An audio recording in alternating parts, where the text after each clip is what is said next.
Bismillahirrahmanirrahim. Assalamualaikum warahmatullahi wabarakatuh. Alhamdulillahirabbil alamin wassalatu wassalamu ala asyrafil anbiya wal mursalin nabiyina Muhammad wa ala alihi wa sahbihi ajmain. Puji syukur kita panjatkan pada Allah. Selawat dan salam semoga tercurah pada Nabi besar Nabi agung kita Muhammad sallallahu alaihi wasallam.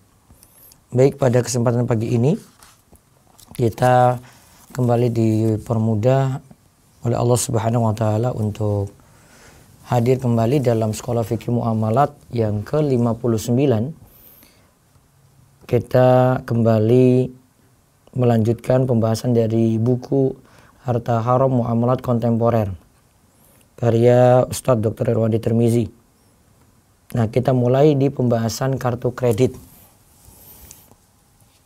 Nah, nanti kita bahas pada kesempatan kali ini, karena kartu kredit nanti ada beberapa bagian. Ya, kita bahas satu bagian dulu dari pembahasan kartu kredit. Yaitu dibuka halaman 490 dari buku Harta Haram Muamalat Kontemporer cetakan ke-23. Semoga.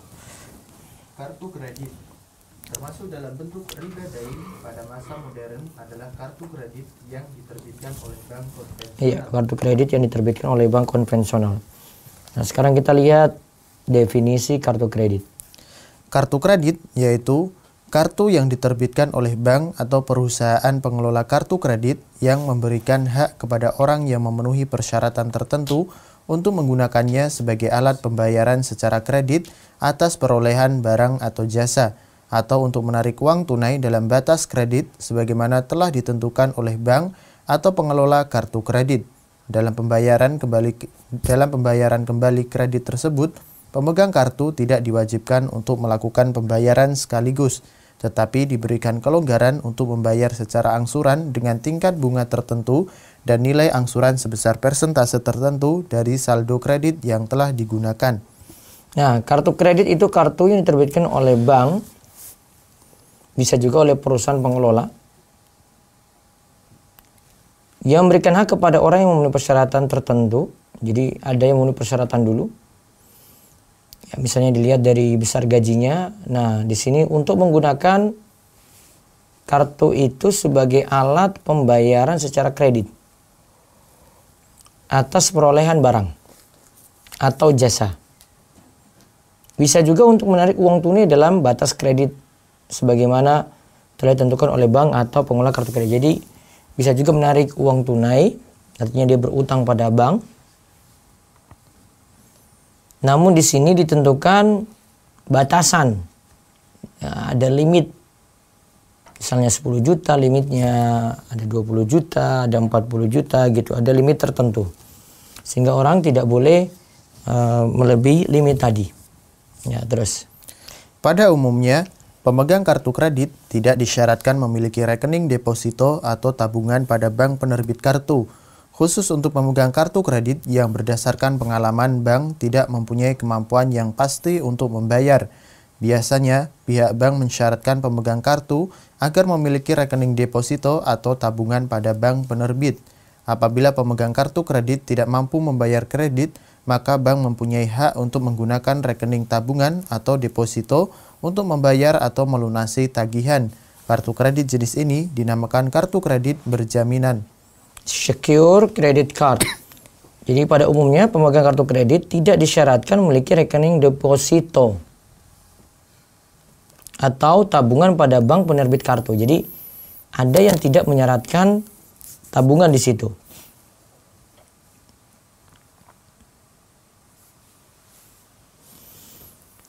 Nah, untuk memegang kartu kredit yang berdasarkan pengalaman bank tidak mempunyai kemampuan yang pasti untuk membayar, biasanya pihak bank mensyaratkan pemegang kartu agar memiliki rekening deposito. Ya, nanti biar dipotong dari situ. Atau tabungan pada bank penerbit. Apabila pemegang kartu kredit tidak mampu membayar kredit, maka bank mempunyai hak untuk menggunakan rekening tabungan atau deposito tadi. Nah, ini namanya kartu kredit berjaminan atau secure credit card. Jadi ada namanya secure credit card.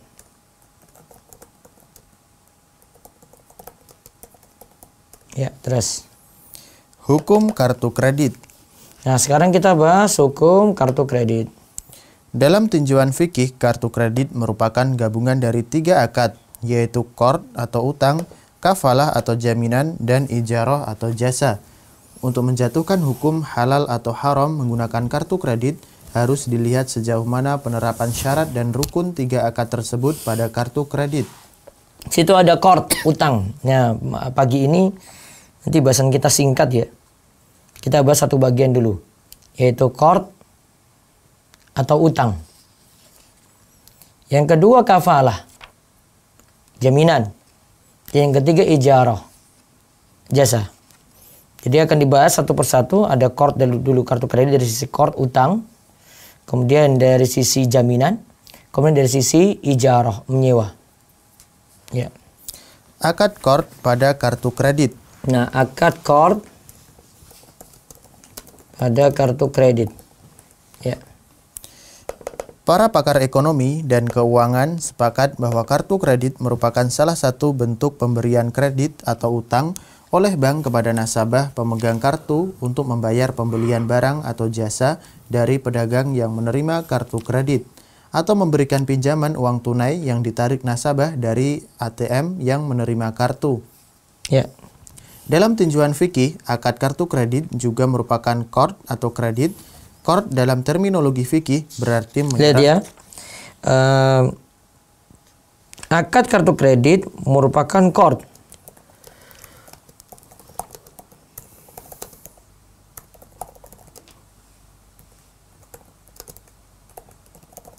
Memberikan pinjaman. Ya. Terus. Qard dalam terminologi fikih berarti menyerahkan barang atau uang kepada seseorang untuk digunakannya, kemudian orang tersebut menyerahkan ganti yang sama dengan barang yang telah digunakannya. Lihat ya, kalau qard itu menyerahkan barang atau uang kepada seorang untuk digunakan. Kemudian orang tersebut menyerahkan ganti yang sama. Ingat ya, menyerahkan ganti yang sama. Jadi kalau kita bahas qard, sini menyerahkan barang atau uang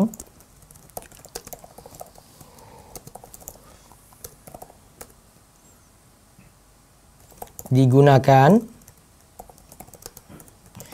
terus menyerahkan ganti yang sama dengan barang yang telah digunakan. Oke. Terus aplikasi qard dalam kartu kredit yaitu bank memberikan sejumlah uang kepada nasabah yang nanti akan dibayarnya, atau bank membayarkan terlebih dahulu kewajiban bayar nasabah atas pembelian barang atau jasa, dan kemudian setelah jatuh tempo, bank menagih utang tersebut dari nasabah. ya, aplikasi qard dalam kartu kredit yaitu bank memberikan sejumlah uang kepada nasabah yang nanti akan dibayarnya, atau bank juga bisa membayarkan terlebih dahulu kewajiban bayar nasabah atas pembelian barang atau jasa. Bank membayarkan terlebih dahulu. Jadi ada pembelian barang di situ, bank membayarkan terlebih dahulu kewajiban bayar nasabah atas pembelian barang atau jasa. Kemudian setelah jatuh tempo,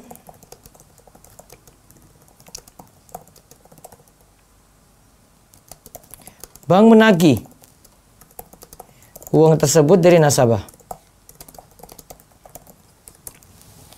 Kalau yang pertama itu bank memberikan sejumlah uang, berarti memberikan pinjaman uang. Kalau yang kedua ini kaitannya dengan jual beli.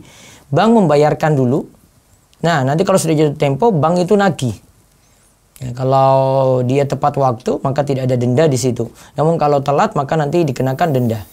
Nah, sekarang kita lihat hukum qard pada kartu kredit. Ada di sini iuran keanggotaan, ada di sini bunga pembayaran angsuran, ada di sini juga denda keterlambatan atau penalti. Nah, kita bahas sampai di situ nanti. Ya, nanti silakan jamaah bisa siap-siap untuk bertanya setelah poin ini. Ya, ini kami bahas, pahamkan dulu pelan-pelan. Kemudian kalau ada yang ingin ditanyakan nanti bisa ditanyakan. Kita nanti cuma sampai jam 6 saja. Ya, silakan. Iuran keanggotaan atau membership fee. Nah, ada iuran keanggotaan.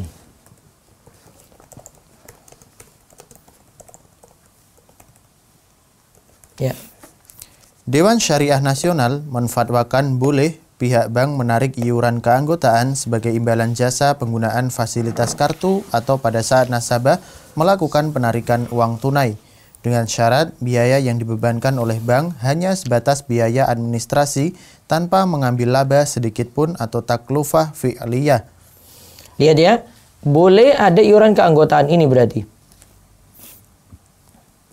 Syaratnya adalah biaya yang dibebankan oleh bank hanya sebatas biaya administrasi tanpa mengambil laba sedikit pun. Lihat ya.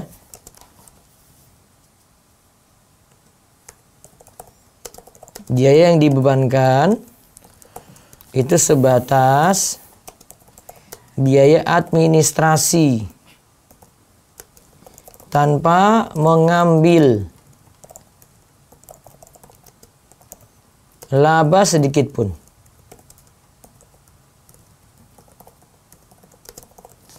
Terus Sebelum DSN Majma' Al-Fiqih Al-Islami, Divisi Fikih OKI pada tahun 1986 dalam muktamar ketiga telah menfatwakan bolehnya mengambil imbalan atau jasa fasilitas yang diberikan atas jasa fasilitas yang diberikan oleh kreditur dengan syarat hanya sebatas biaya administrasi. Jadi biaya yang dibebankan itu sebatas biaya administrasi tanpa mengambil laba sedikit pun. Terus fatwa tersebut berdasarkan penjelasan para ahli fikih terdahulu bahwa jika seseorang berucap kepada orang lain, carikan aku pinjaman 100 dinar dan jika engkau mendapatkannya akan aku berikan untukmu 10 dinar.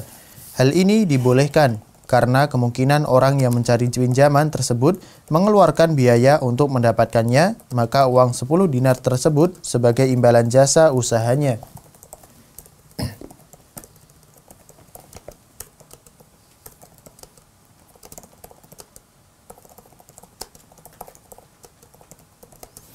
carikan aku pinjaman 100 dinar dan jika engkau mendapatkannya aku akan berikan untukmu 10 dinar.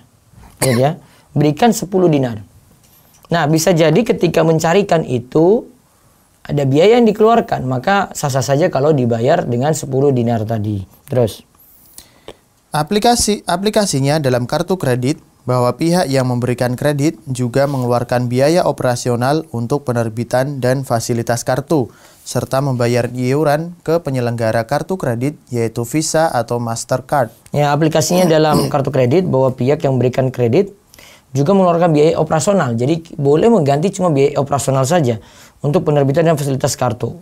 Ya, terus dalam hal ini, bank penerbit kartu kredit tidak boleh menarik laba sedikit pun dari biaya administrasi karena laba ini termasuk riba yang diharamkan, yang mengambil keuntungan yaitu mengambil keuntungan dari akad qard.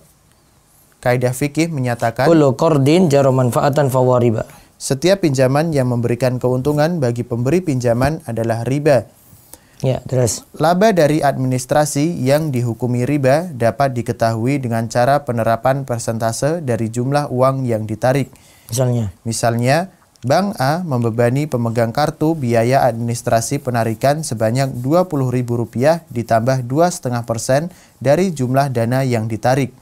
Maka 2,5% dari jumlah dana yang ditarik adalah riba, karena andai biaya itu murni administrasi, tentu tidak dikaitkan dengan jumlah dana yang ditarik, akan tetapi biayanya tetap. Lihat ya, dalam hal ini bank penerbit kartu tidak boleh menarik laba sedikitpun dari biaya administrasi, karena laba ini termasuk riba. Ya, kalau ada laba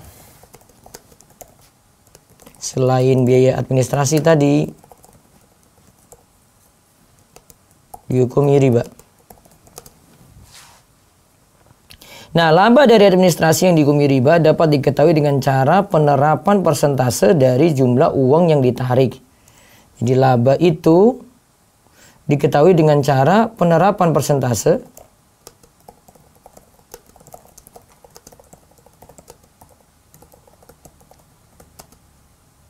dari jumlah uang yang ditarik.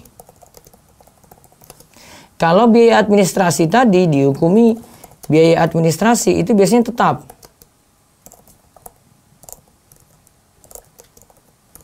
Biasanya tetap.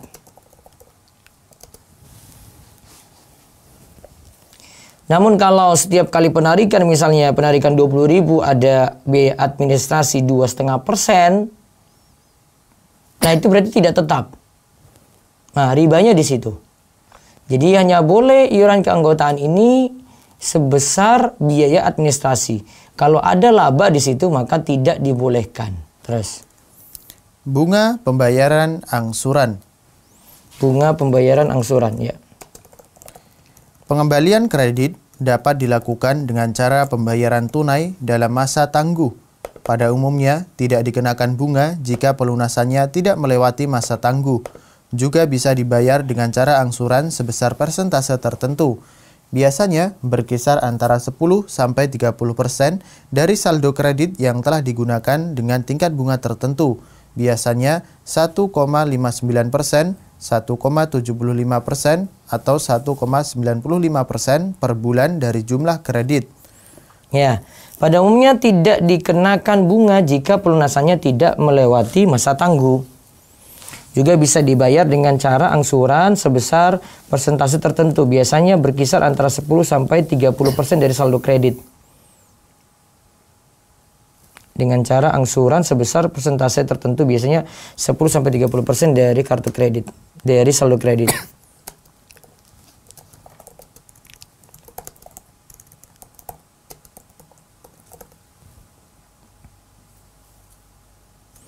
Tingkat bunga itu ada dari 1,59% sampai 1,95%. Ya.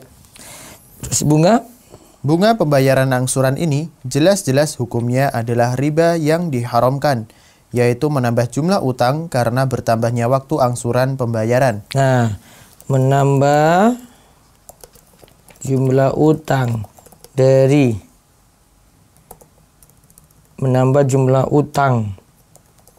karena bertambahnya angsuran pembayaran dihukumi riba. Nah, ini sama dengan perkataan orang jahiliyah, tambah tempo waktu pembayaran utangku dan aku akan menambah jumlah pembayaran utang. Terus. Denda keterlambatan atau penalti. Denda keterlambatan atau penalti. Ya. Pemegang kartu yang terlambat melunasi pengembalian kredit dari tempo tenggang waktu yang diberikan bank akan dikenakan denda keterlambatan dalam jumlah tertentu. Biasanya 2,5% dari saldo kredit yang telah digunakan ditambah bunga angsuran. Ya, lihat ya. Ada waktu kan tadi, waktu tenggang, ada tempo tenggang waktu yang diberikan bank. Ya, jika ini tidak memenuhi maka dikenakan denda keterlambatan dalam jumlah tertentu.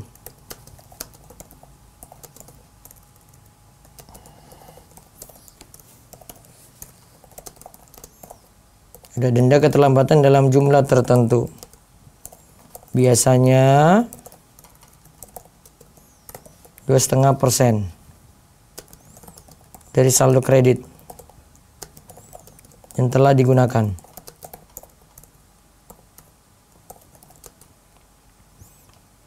Plus bunga angsuran.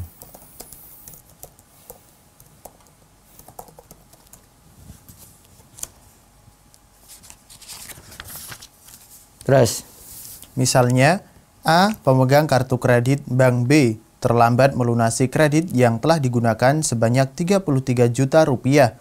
A harus membayar setiap bulannya 30% dari saldo sama dengan 10 juta ditambah 1,95% sama dengan 195.000 rupiah, yaitu bunga angsuran, ditambah 2,5% sama dengan 250.000 rupiah, yaitu denda keterlambatan. Total yang harus dilunasi per bulan menjadi 10.345.000 rupiah. Lihat ya, Di situ pemegang kartu kredit Bank B terlambat melunasi kartu kredit yang telah digunakan sebanyak 33 juta rupiah.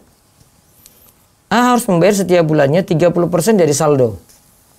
Berarti 30% dari saldo, yaitu sama dengan 10 juta plus 1,95%.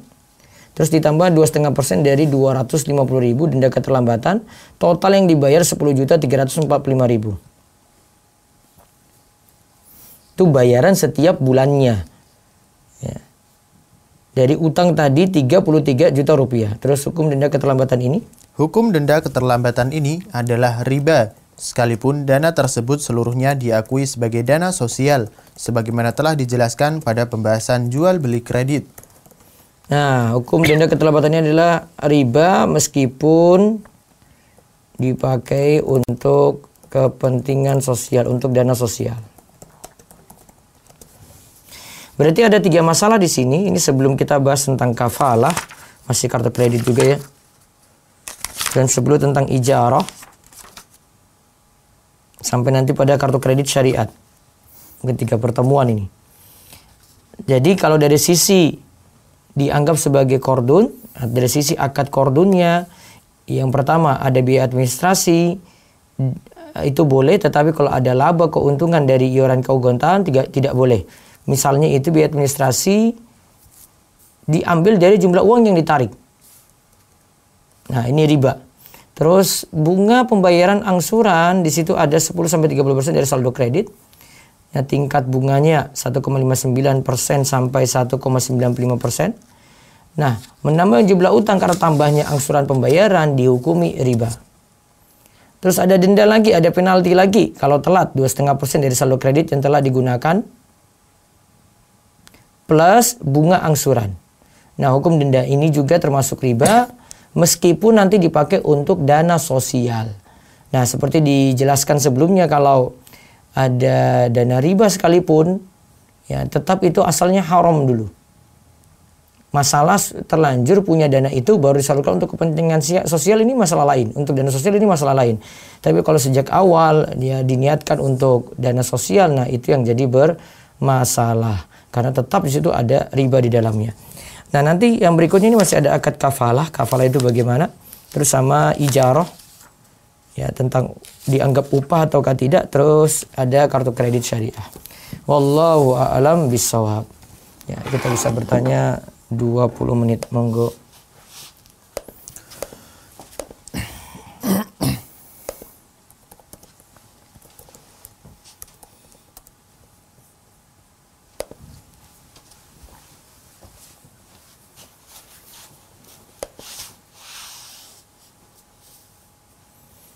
Silakan dari Zoom terlebih dahulu untuk bertanya, monggo.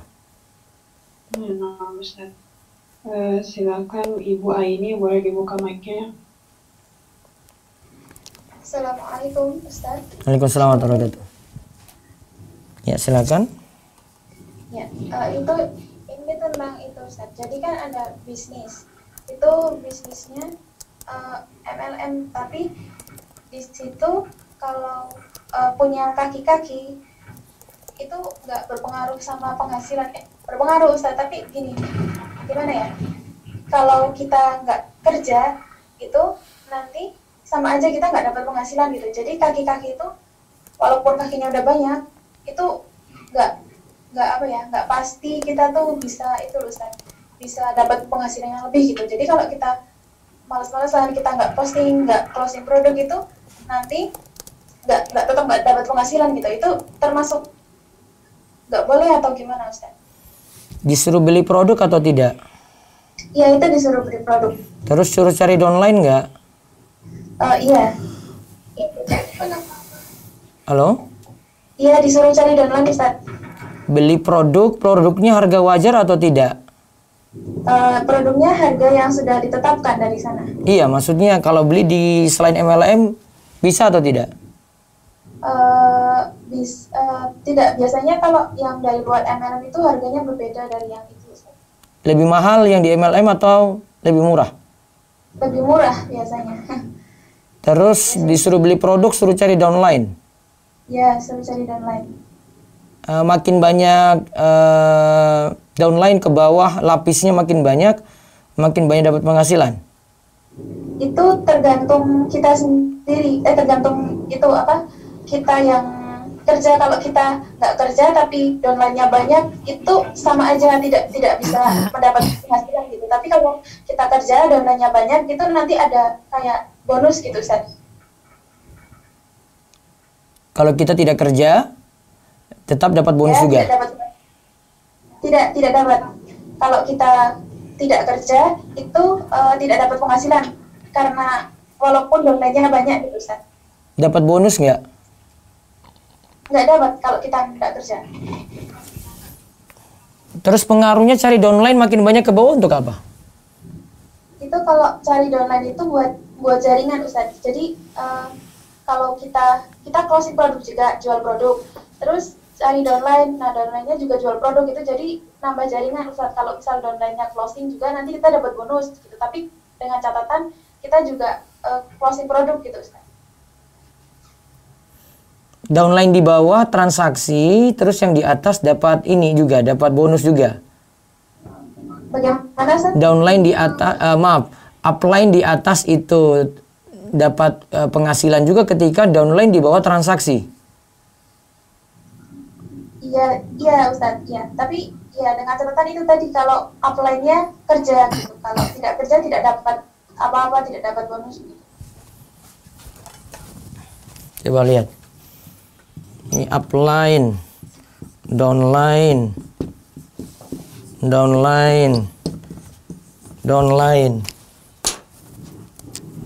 Ini ketika downline 1, 2, 3 ini bertransaksi, upline dapat bonus nggak? Dapat Ustaz. Dapat, tapi dari catatan upline-nya ini harus jual produk juga, harus dapat dapat penghasilan dari yang dia kerjakan gitu, Ustaz. Iya, dia kan jual cuma kepada downline yang satu kan? Downline 1 jual kepada 2. Kepada yang lainnya gitu. Jadi upline itu jual kepada yang lainnya gitu. Jadi pada lainnya. Ya gitu. Gini. Nah, bisa. Kalau yang lapis 2 ini dia dapat untung juga? Enggak, beda, Ustaz. Jadi kalau misal enggak, simpel aja, enggak usah panjang-panjang lebar. Ini yang nomor 1 dia jual ke sini kan? Terus yang dia dapat untung enggak dari yang kedua? Upline ini? Enggak. Dapat untung enggak dari yang ketiga? Enggak.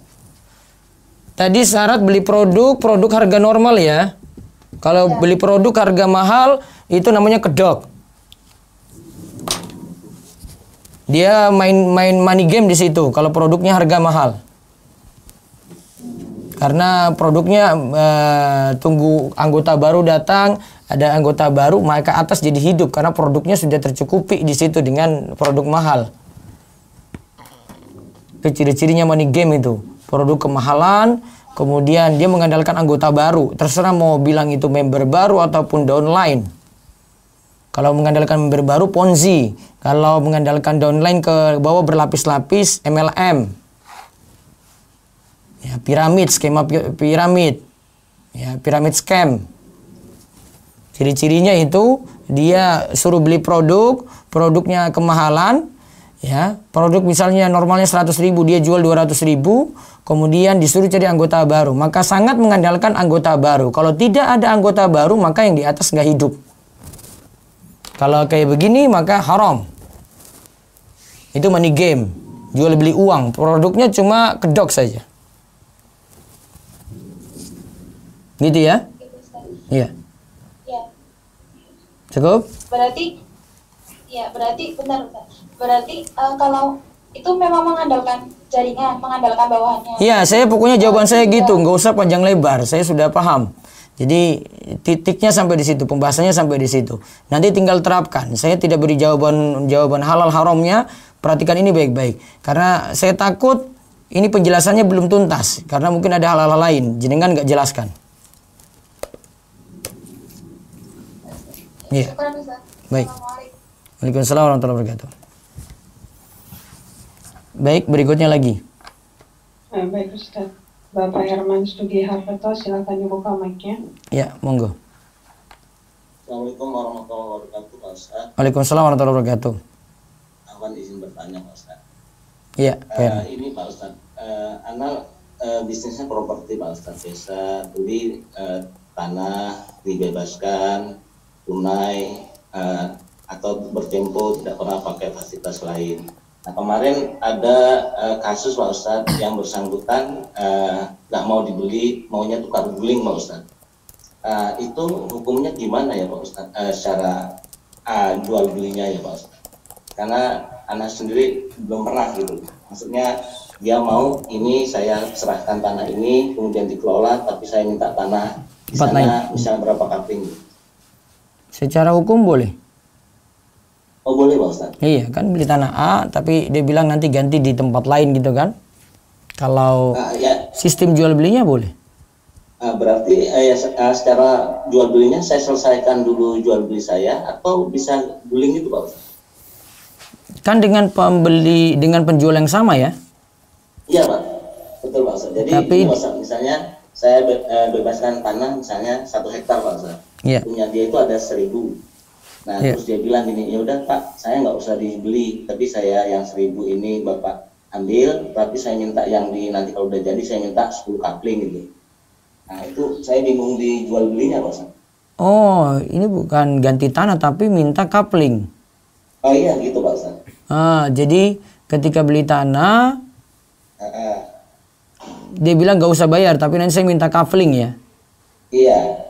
Misalnya tadi saya bilang misalnya tanahnya 1 juta Pak Ustaz untuk 1.000 itu. Jadi harusnya saya bayarkan 1.000 Pak Ustaz, tapi dia nggak mau. Saya nggak mau Mas dijual, tapi saya tukar kapling aja. Nanti kalau misalnya ini saya minta 10 kapling gitu. Nah, saya bingung transaksinya Pak Ustaz. 10 kapling kan, untuk dia? Ya gitu misalnya Pak. Udah saya kapling, mintanya 10 kapling. Nah, artinya bisa juga dia bilang ya wis berapa saya dapatnya. Nah itu Pak Ustaz, saya bingungnya dia nggak mau dibeli tapi maunya kapling. Sebenarnya dia mau naikkan nilai dia Pak Ustaz. Jadi dia mungkin belakangan mau jualnya begitu Pak Ustaz. Ada yang nggak jelas di situ itu. Nanti ya, sama ya. Pak Herman kayaknya nanti rugi di situ ya. Benar Pak Ustaz, makanya saya bilang kejelasannya sama seperti yang Pak Ustaz pernah jelaskan dulu waktu ada satu orang yang mau ngasih tanah ke Pak Ustaz untuk buka ya boleh Pak ngaji di sini, terus dia lu bebasin yang lain. Saya juga agak senyum-senyum tuh bacanya Pak Ustaz itu. Nah, iya, jadi ceritanya itu ya saya ini coba jelaskan ya. Jadi ada suatu kampus di sini berdiri. Sudah berdiri ya. Maka tanah-tanah sekitar itu kan jadi di kafling semua oleh orang-orang luar. Iya Pak. Nah terus kita dikasih di sini 1.000. Iya. Nah sisanya ini ya tanah mereka. Tapi ya saya masih kurang serak itu. Jadi karena ada ini maka yang ini jadi laris gitu loh. Satu. Terus yang kedua tanah ini mereka mau jual lagi. Karena sebab tanah ini ada gitu. Tanah wakaf tadi itu ada. Maka ini naiknya luar biasa. Nah, ketika naik sudah luar biasa, pingin diwakafkan lagi. Tapi dia sudah naikkan berlipat-lipat. Nanti mau dikasih lagi untuk ke 1.000 ini. Jadi 1.000 ini akan bisa bertambah. Tapi yang ini sudah naik-naik banget gitu. Ya secara hukum sih jual beli biasa. Tapi kalau saya sih nggak streknya kok manfaatkan banget ini ya orang ini ya. Cuma itu aja. Ini berbeda dengan kasus Pak Herman ini. Ya. Kasus Pak Herman ini saya nanti curiga ini Pak Herman nanti rugi ini. Kalau secara hitung-hitungan iya Pak Ustaz. Nah, Pak Herman nanti rugi. Soalnya jenengan kalau beli kan sudah selesai kan, berarti jadi milik jenengan pakai itu semua untuk kafling terus jual kan. Tapi ya, kalau misalnya dia minta 10 kafling. 10 kafling ini kapan dia jual? Satu, apa nanti dia manfaatin ketika misalnya Pak Herman sudah jual semua, terus sudah 10 kafling ini dia jual lebih tinggi lagi karena rumah di situ sudah ada, bisa jadi. Ya, jadi dia untung-untungannya di situ tuh, dia ada spekulasi. Iya benar. Namun kalau saya mau sebut goror belum jelas di sini. Tapi kalau saya berpikirnya kayak begitu. nanti kedepannya itu Pak Herman bisa rugi. Seandainya Pak Herman ambil semua, ya dapat ya untung untuk Pak Herman gitu. Jelas, jadi saya sudah beli ya beli putus, jadi nggak usah dia ikut campur lagi. Kalau ini kan dia ikut campur, sudah dapat kafling, dia jual lagi sendiri gitu kan? Iya Pak. Jangan terima transaksi itu aja, jenengan yang rugi. Tapi kalau misalnya secara syariah Pak, misalnya terjadi, itu berarti harusnya transaksinya satu-satu ya Pak Ustaz. Jual beli yang pertama saya, Iya. lalu yang kedua jual beli lagi gitu Pak Ustaz. Iya. Baik Pak Ustaz. Gitu aja. Ya. Baik Pak Ustaz. Jazakallahu khairan Pak Ustaz. Ya, waalaikum. Satu lagi sebelum ke chat, monggo. Baik. Ibu Meitika Amelia, silakan dibuka mic-nya. Syukron, Ustaz. Assalamualaikum Ustaz. Waalaikumsalam warahmatullahi wabarakatuh.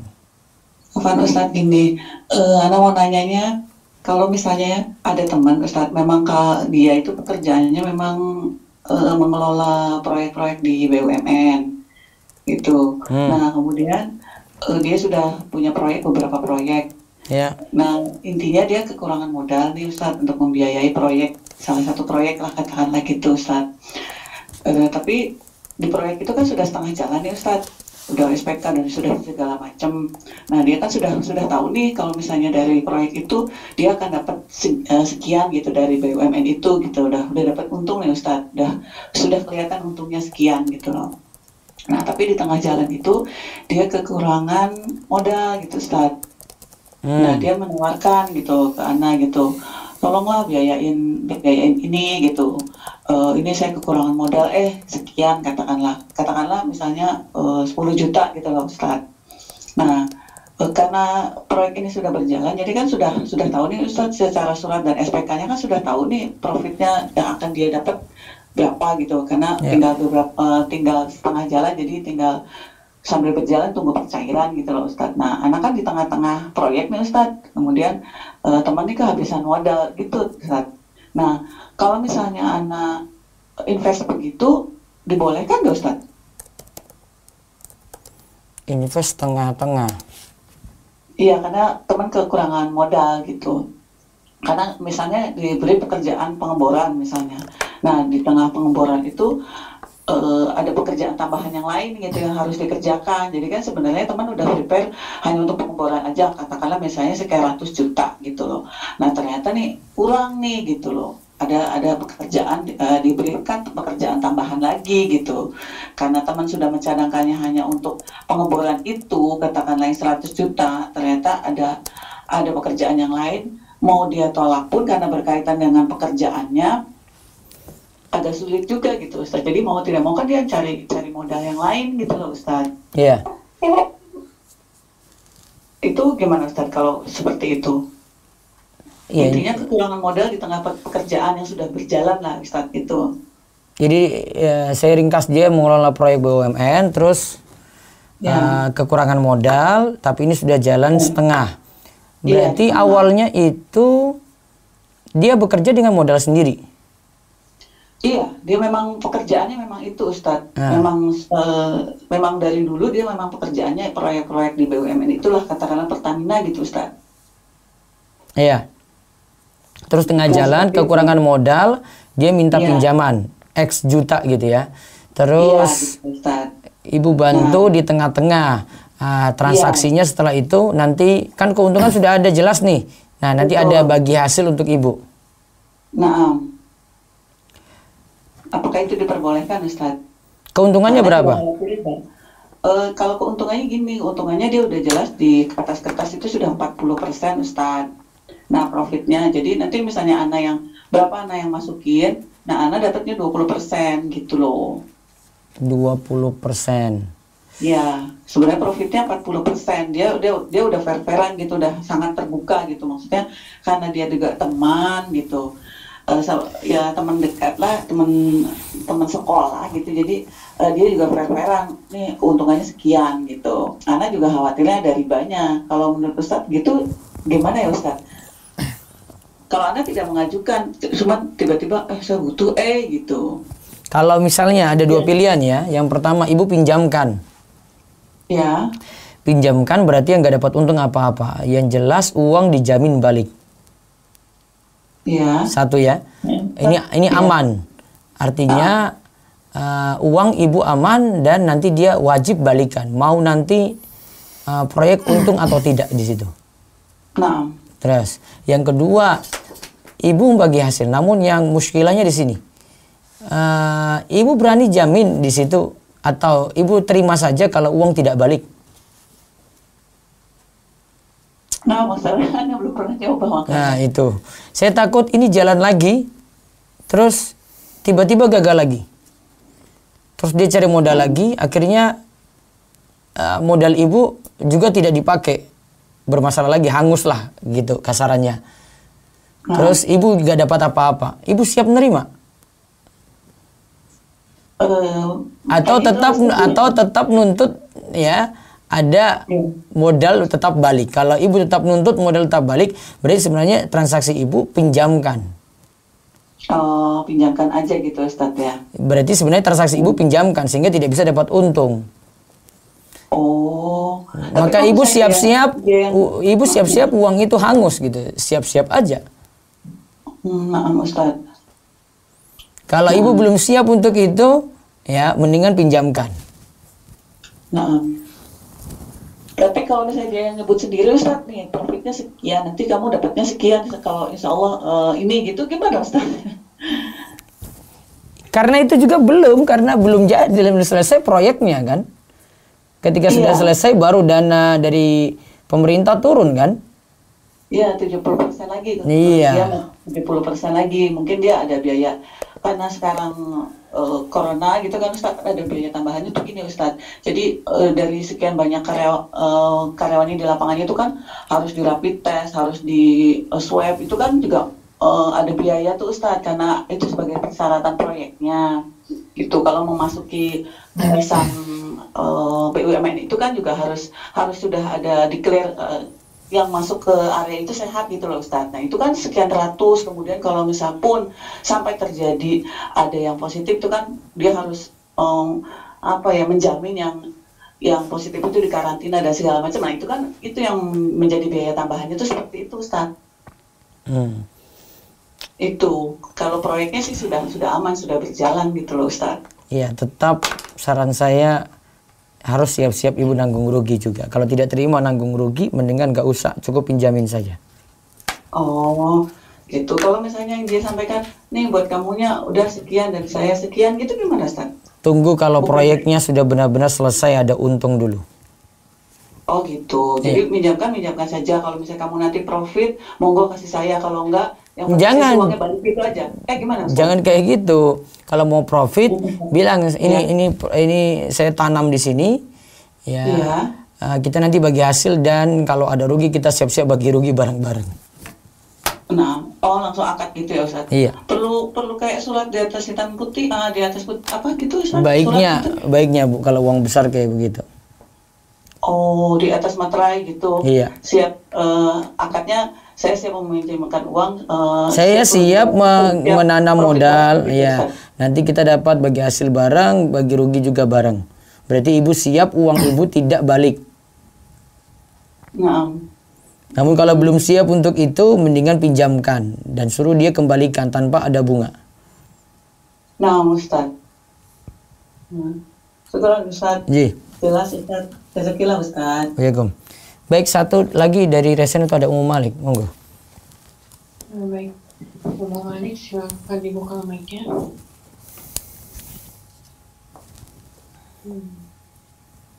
Apaan sepertinya ada Ini gangguan Ummu Malik. lanjut. Ada Resen coba Bu, maaf chat di chat. Oh baik Ustaz. Via chat, Bismillah, izin bertanya Ustaz. Jika ada barang yang dijual dengan harga yang berbeda ketika dibayar tunai dan dibayar kredit, apakah boleh meskipun tanpa pihak ketiga? Misal saya menjual buku harga 50.000 jika tunai dan 20.000 per minggu jika dibayar 3 minggu dengan kredit. Apakah boleh? Jazakallah. Dibolehkan. Karena itu tidak jadi dua akad dalam suatu transaksi. Karena ketika sudah dipilih berarti yang memilih kredit sudah satu harga berarti. Kalau dia memilih tunai berarti juga sudah satu harga. Maka tidak ada masalah. Nah, terus satu lagi di chat. Nah, Bismillah, izin bertanya Ustadz, apakah kredit leasing di bank syariah sekarang sudah 100% memenuhi hukum syariah? Bisa dicek saja kendaraan atau barang yang dibeli itu sudah dimiliki bank syariah atau belum. Kalau itu kendaraan berarti belum berpindah ke nama konsumen, itu harusnya seperti itu. Terus barang itu tidak asal dibiayai namun dimiliki bank, diserah terimakan oleh bank dulu, bank pegang, baru kemudian jual lagi kepada si pembeli atau pemesan. Satu lagi lewat chat. Apa Ustaz sudah tidak Nah, ada baik. pertanyaan? Coba Ummu Malik. Ummu Malik, silakan dibuka mic-nya. Assalamualaikum Ustaz. Waalaikumsalam. Warahmatullahi wabarakatuh. Silakan Bu Aziza. Ya Ustaz, mau nanya tentang hukum menjual saham perusahaan dijual di 3 tahun yang lalu. Nah, di dalam perjanjian di notaris itu Ustaz, pembayarannya itu bertahap 3 kali. Nah, harusnya di Desember 2018 sudah lunas. Tapi sampai sekarang tidak dilunasi, baru yang tahap pertama. Jadi ada 75% lagi yang belum dilunasi. Nah, di perjanjian di notaris itu disebutkan bahwa kalau sampai Desember 2018 tidak juga dilunasi, maka akadnya menjadi batal. Ya, Itu terus. gimana secara syar'inya? Ya berarti ini bahas jual beli saham biasa saja dulu Mas Iza. Ini nggak telusuri hukum saham gitu. Perusahaan dijual saham tadi dijual 3 tahun yang lalu ya, baru bayar sekali. Tahap pertama. 25%-nya baru 25%. harga disepakati. Terus 75% belum lunas. Tapi Desember 2018 dikatakan akad menjadi batal. Berarti tidak jadi. Iya, cuman karena itu perusahaan kan saham kami cuman sedikit dan itu rekeningnya masih rekening konven, terus penjualan dia tuh properti Ustadz, jadi penjualannya pun masih memakai KPR bank. Jadi sebenarnya anak tuh sebenarnya memang mau dijual aja gitu Ustadz, nggak mau Iya dijual aja Mas Iza. Yang telat bayar itu sampai sekarang gimana Ustaz? Apa nego ulang harga apa gimana? Disuruh denda atau enggak itu? Enggak boleh kan Ustaz, riba. Iya, sisanya itu disuruh bayar bagaimana? Ada tambahan atau tidak, Bu Aziza? Enggak. Terus? Cuman itu aja, bahwa kalau misalnya nggak dibayar, yang 25% itu menjadi milik yang jual, menjadi milik kami. Lalu saham kami utuh kembali, sementara kami nggak mau gitu Ustaz. Jadi 25%. 25% yang udah dibayarkan itu menjadi hak milik kami tetap. Jadi Si penjual ya, ya terus 75% nanti yang karena udah melewati waktu bayar 3 tahun, itu kembali utuh menjadi saham kami. Misalnya saham kami ada 10% gitu ya Ustaz ya. Nah, itu tetap menjadi 10% lagi plus yang udah terlanjur dibayar 25% itu menjadi hadiah lah gitu. Kayak DP hangus begitu. Iya gitu Ya. Ustaz. Betul. Ada perjanjian sejak awal nggak yang 25% akhirnya jadi dimiliki lagi gitu? Apa jadi hangus? Di notaris kan Ya, sudah. Ustaz malahan. Ya boleh. Boleh ya Ustaz? Boleh. Cuman kalau kita nggak mau sahamnya itu gimana Ustaz? Memang kita nggak mau lagi. Kan di dalam perusahaannya pertama. Iya perusahaannya masalah lah ya. Jadi mau jual, Bu Aziza mau jual saham. Kalau gitu jual aja. Tetap jual lagi. Orang lain aja Ustaz, Iya. yang diterima dulu, terus Iya. jual lagi ke orang lain gitu. Iya. Ya, baik Ustaz. Jazakallahu khairan ya Ustaz. Waalaikumsalam. Baik, sebentar saya ada baca di WA dulu, silakan. Sambil ada telepon kalau ada. Bismillah Ustadz, apakah halal BRI Link merupakan perluasan BRI Link terus? Merupakan perluasan layanan BRI di mana BRI menjalin kerjasama dengan nasabah BRI sebagai agen yang dapat melayani transaksi perbankan bagi masyarakat secara real time. Itu nanti dirinci lagi transaksinya macam-macam. Coba ada telepon langsung. Ya, silakan. Assalamualaikum. Iya. Ya, silakan. Bu, suaranya kurang jelas. Coba suara kurang jelas. Ya, silakan. Lebih dekat lagi, Bu, mungkin ya. Iya.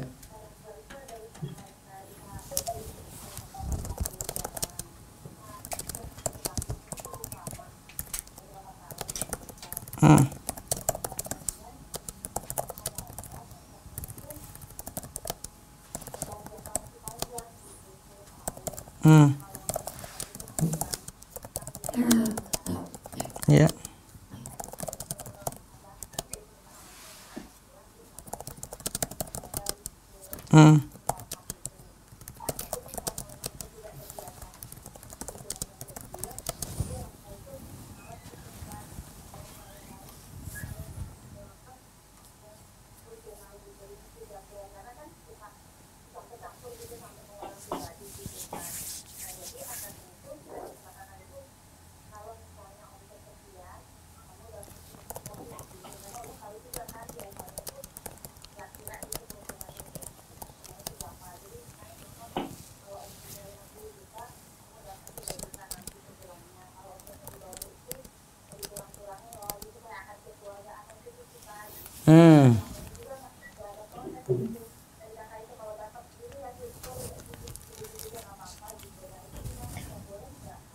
Ya, jadi kurang jelas Bu transaksinya. Nanti ke depan-depannya malah saling protes di situ.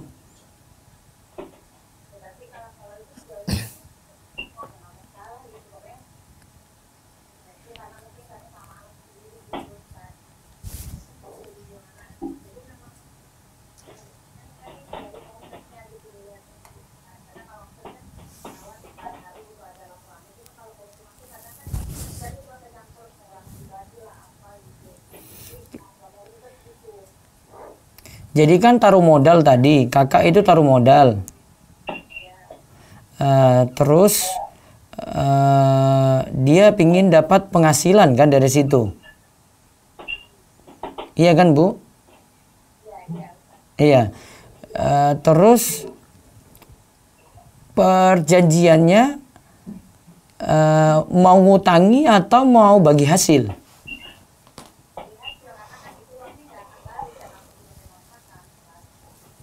Nah, berarti tiap bulan sudah ada untung apa belum?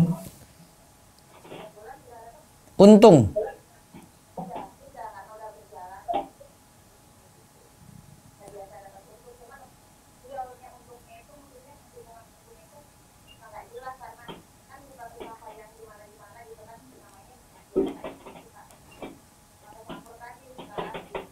Ya sudah. Tolong diatur, Mas.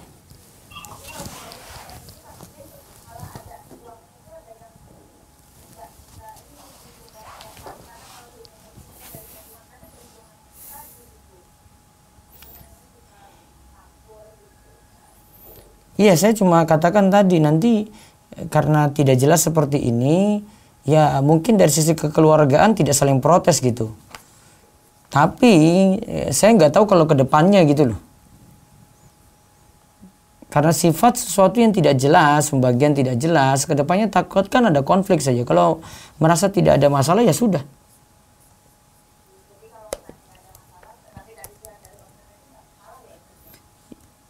Baiknya ada kejelasan saja berapa persen gitu. Kalau memang bagi hasil. Kalau ini kan mau, iya makanya saya juga bingung mau jawab gimana. Gitu ya.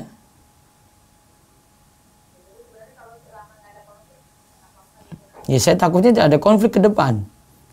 Karena tidak ada kejelasan gitu. Ya Ya sudah kalau gitu. Iya, ya us. Iya.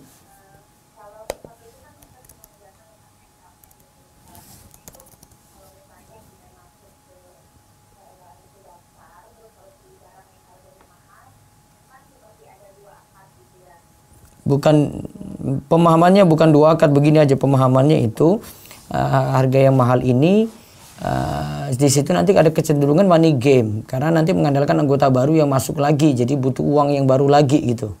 Seandainya tidak ada anggota baru yang masuk maka usaha ini akan mati. Jadi ciri-cirinya kayak gitu. Pemahamannya biar saya sederhanakan pemahaman sehingga ibu paham gitu. Iya. Ya. Baik, saya balik ke Zoom, silakan.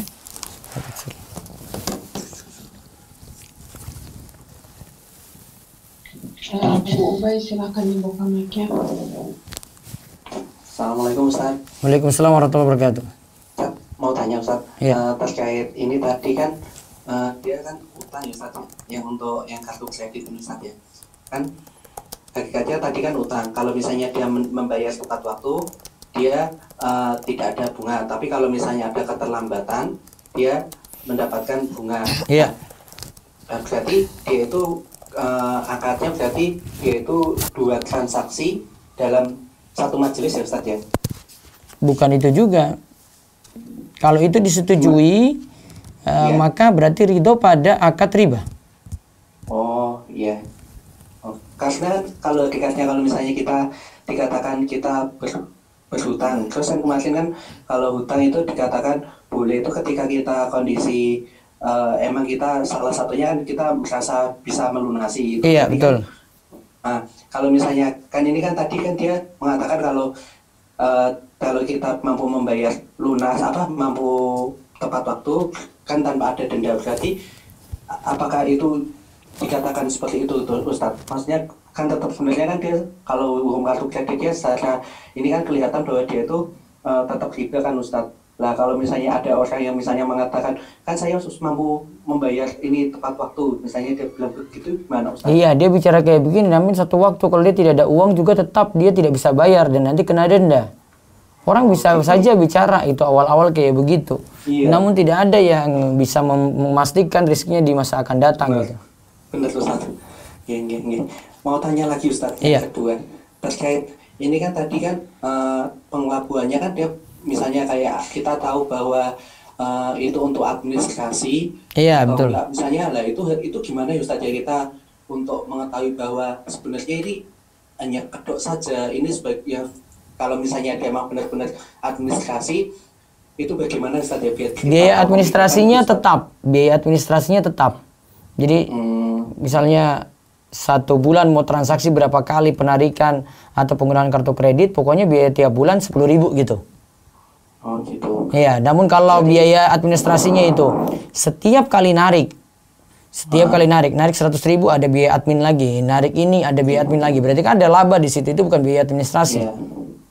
Oh gitu. Kalau yang kedua kalau misalnya harganya administrasinya dikatakan misalnya ini Ustaz, saya kan mau menitipkan barang di suatu supermarket. Ya. Nah itu ada dia itu bilang biaya administrasi itu sampai 300.000 Ustaz itu untuk satu produk. Berarti itu hanya kedok saja Ustaz atau gimana? Kalau ini beda lagi, tidak kaitannya dengan kredit jual beli ya. Ya iya, mungkin. Saya kan khawatirnya gini Ustaz. Kan tadi saya juga setuju sama Jenasi yang terkait itu loh Ustaz, bahwa administrasi dengan macam kedoknya kan kalau umumnya kan biasanya kan administrasi kan lebih sangat kecil mungkin terjangkau Ustaz ya, itu dia itu administrasinya itu sampai banyak Ustaz, misalnya dikatakan 300.000. Sedangkan misalnya saya mau nitipkan tepung ya Ustaz ya, tepung di supermarket tersebut, tepung itu kalau misalnya dijual itu harganya 25.000 Ustaz. Nah sedangkan setiap satu kali jual itu misalnya jual itu misalnya keuntungan cuma 5.000 Ustaz ya. Lah kalau misalnya administrasinya 300.000 terus 5.000 kali berapa? 60 ya. 5.000 kali 60 kan supaya menutup biaya administrasinya kan. Berarti kan saya harus mampu menjual tepung 60 lah. Itu 300.000, apakah itu dikatakan dia sudah mengambil untung atau emang sebenarnya itu administrasi bener kan Ustaz? Nah, tinggal minta list saja ini biaya admin ini untuk apa. Itu Kalau untuk penyewaan tempat Ustaz. Jadi kalau misalnya kita disediakan tempat untuk tepungnya kita gitu loh Ustaz di situ. ya bisa jadi seperti itu. Dia mungkin punya pasar besar sehingga dia jual dengan harga mahal. Oh gitu ya. Ini kayak orang Jadi punya ya, stand-stand di pameran, terus dia bilang, iya kamu boleh pakai ini, ada biaya admin di sini, 300.000 satu tempat, sama itu. gitu ya Ustaz. Ya. Berarti nilai administrasi segitu 300 itu wajar ya Ustaz ya? Wajar tergantung pada masing-masing transaksi. Oh gitu. Iya. Ya, Ustaz. Iya. Iya, mau tanya lagi satu boleh Ustaz? Terakhir, Iya. Terkait itu Ustaz, misalnya PO itu dia itu kan sebelum penerimaan PO itu dia itu ada, kalau misalnya dia bahasanya itu datang terlambat dia terkena denda. Itu bagaimana Ustaz? Ini terkait PO perusahaan ya Ustaz ya? kalau PO misalnya ada kita pre-order kan, bahkan- pre-order, Iya, ya terus, iya, pre-order kan misalnya bahkan Ustaz, bahkan misalnya katakan misalnya kayak motor ya, misalnya motor 380 volt. Nah di perusahaan itu biasanya kan kita kan sistemnya kan PO. Nah kalau misalnya di sebelum dia menerima PO atau SPK itu jika barangnya terlambat maka dia wajib membayar denda. Sedangkan kalau misalnya barangnya itu tidak segera dipasang misalnya ya, efeknya kan perusahaan juga rugi Ustaz, ruginya banyak. Sedangkan nilai harganya belinya barang itu gak sebanding jika dengan kerugian dari perusahaan Ustaz. Kan ada juga pertanyaan kan kalau misalnya denda itu kan ada yang dibolehkan, ada yang tidak ya Ustaz ya. iya. Nah, kalau yang ini kan karena barangnya itu terlambat, terus dari awal itu, dari sebelum PO itu udah disyaratkan kalau misalnya barangnya terlambat, kamu membayar denda segini, gitu loh Ustaz. Boleh, selama tidak ada kaitan dengan utang piutang dibolehkan. Oh, iya. Jadi utang piutang sama PO itu beda ya Ustaz ya? Beda. Beda. Ya pun ya Ustaz. Iya. Ustaz. Wa iyyakum. Baik, satu terakhir dari Resen. Ustadz mau tanya. Silakan. Assalamualaikum warahmatullahi wabarakatuh. Saya Dia Indri. Ini masalah rumah ya. Saya kan pisah sama suami udah 3 tahun ini. Iya. Cuman rumah itu dia gade ke bank. Nah, sampai sekarang belum lunas. Cuman kan kita ada anak 3. Cuman dia tidak ada setelah pisah itu nggak ada Nafkah. menafkahi kita, Yes. spesial pun tidak ada, jadi hilang gitu aja. Terus nah masalah rumah ini kan saya bulan ini Desember akan dilelang bank senilai 130 juta lagi. Nah misalkan saya bayarkan, tapi hukumnya gimana ya Ustadz? Harusnya kan memang itu sebenarnya itu rumah bersama. Saya ketika bangun saya juga ada andil dalam membangun rumah itu gitu dari awal menikah. Jadi memang harta gono gini jatuhnya, cuman karena dia tidak bertanggung jawab, ya tipenya itu orangnya ya cuek gitu, nggak tanggung jawab lah dari awal. Pun saya juga banting tulang membantu ekonomi keluarga. Nah maksudnya misalkan saya lunasin, tetap kan nanti dia yang bisa ngambil surat karena rumah itu pakai nama dia. Nah sebaiknya bagaimana Ustaz? Karena kan sebenarnya nih karena riba lah dia maksiat gitu ya, seperti itu. Sebenarnya dari awal saya juga nggak suka gitu dia nggak usah gitu, nggak usah minjem ke bank, itu riba gitu. Saya capek bilang, cuman memang gablek orangnya jadi nggak mau dengar. Nah itu gimana solusinya Ustaz? Rumah itu apa saya biarin aja lah, udah dilelang aja, nanti saya tuh dapat rezeki dari yang lain, saya bisa Gitu aja Bu, biar terlalu banyak konflik. Jadi bagaimana Ustaz? Dia sabarnya seperti itu aja. Biar nggak banyak konflik. Didiamkan aja, Iya. rumah itu didiamkan aja. Iya, nanti baru dilelang. Oh ya sudah, kalau misalkan pasti lelang saya beli, boleh nggak Ustaz? Karena kalau saya beli itu jatuhnya nanti tidak perlu ada dia ketika ngambil surat rumahnya, kan saya konsultasi dengan banknya juga. Apa tidak usah aja karena riba itu ya rumahnya ya. Saya dosa. Masalah beli rumah lelang beda lagi nanti. Tergantung harganya wajar atau tidak. Tapi boleh misalkan saya Boleh. yang beli gitu karena memang kan saya ya sayang gitu, rumah itu udah 3 lantai. Saya ada andil juga di situ berapa ratus juta. Maksudnya modal saya sendiri nabung, saya ikutan ya nabung di material kayak gitu-gitu loh Ustaz. Tapi nanti dihitung-hitung, siapa tahu nanti masuk jual beli ainah di situ. Tapi Maksudnya gimana Ustaz? coba yang lain aja yang beli ya. Oh, jadi dibiarkan saja gitu. Iya. Saya Oke, takut oke. nanti jual Makasih, beli ini. Ustaz. Baik. Makasih Ustaz pencerahannya. Assalamualaikum warahmatullahi wabarakatuh. Waalaikumsalam warahmatullahi wabarakatuh. Monggo tadi kelewat Muhammad siapa ini? Handono ya. Oh, baik, Ustaz. Pak Muhammad Hadi Wibowo, silakan Hadi Wibowo. dibuka mic-nya. Baik, Assalamualaikum warahmatullahi wabarakatuh. Iya. Terima kasih Ustaz atas kesempatannya. Iya. Jadi ada 2 hal. Yang pertama saya ringkas saja Ustaz, terkait kartu kredit. Iya. Untuk kartu kredit ini saya berusaha sudah sekian tahun gitu, tidak ada biaya administrasi, 0%, 0 rupiah sama sekali gitu ya. Kemudian setiap transaksi juga saya selalu berusaha untuk, dan memang alhamdulillah selalu bisa tidak lewat waktu, jadi tidak pernah kena denda. Ya. Ini saya simpulkan sementara boleh seperti itu ya Ustaz. Asalnya tidak boleh kecuali darurat. Karena ada beberapa transaksi Bapak harus pakai kartu kredit. Ya, nah itu memang kebetulan ini yang inti pertanyaan saya, Ustaz. Beberapa hal kadang saya harus membeli barang itu yang dari luar negeri, Iya. di mana pembayarannya ya terpaksanya harus pakai kartu kredit. Iya, itu yang dimaksud keterpaksaan tadi. Ya, cuma dalam transaksinya ini kan menggunakan dolar dan kita tidak tahu nilai tukarnya pada saat dibukukan di sananya, Ustaz. Sehingga pada saat pembelian memang kita tidak pasti rupiahnya berapa, tapi ya terpaksa itu. Hanya nanti pada saat muncul tagihan ya kita bayarkan sesuai nilai tagihan. Itu nggak apa-apa kayak gitu Ustaz. Iya, karena darurat dan kebutuhan. Ya. Ya, satu lagi terakhir. Umu apa? Dika ya. Umu Cinta, silakan Umu Cinta. dibuka mic-nya. Umu Cinta, silakan dibuka mic-nya. Ya, baik, kita skip terlebih dahulu. Oh, ya, silakan. Ada. Assalamualaikum warahmatullahi wabarakatuh Ustaz. Waalaikumsalam warahmatullahi wabarakatuh. Silakan. Izin bertanya, mau tanya apa hukumnya sholat gaib? Lalu pada saat apa sholat gaib itu bisa dilaksanakan Ustaz? Goib ya, sholat goib ya Bu.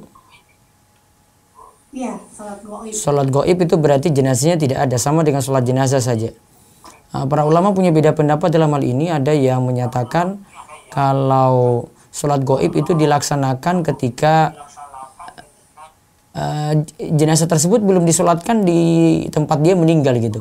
Seperti Raja Najasyi, Nabi SAW sholatkan dari tempat beliau. Raja Najasyi ada di Habasyah, sehingga disyariatkan sholat goib ketika itu. Tetapi ulama yang lainnya menganggap umum, dan ada juga yang menyatakan sholat goib boleh untuk para tokoh begitu. Ya, untuk para tokoh besar, ulama besar, ya di negeri yang lain bisa lakukan sholat goib. Yang jelas waktunya bebas, kalau memang mau menjalankan itu silahkan. Dan kalau memang mau laksanakan, bagusnya kalau memang jenazah tersebut belum disolatkan saja. Wallahu a'lam. Cukup Umu Cinta?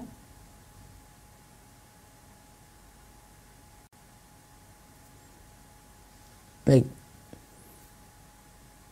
Nggak ada jawaban. Baik, kami cukupkan dulu untuk pagi ini. Insya Allah malam nanti bisa manfaatkan untuk tanya jawab.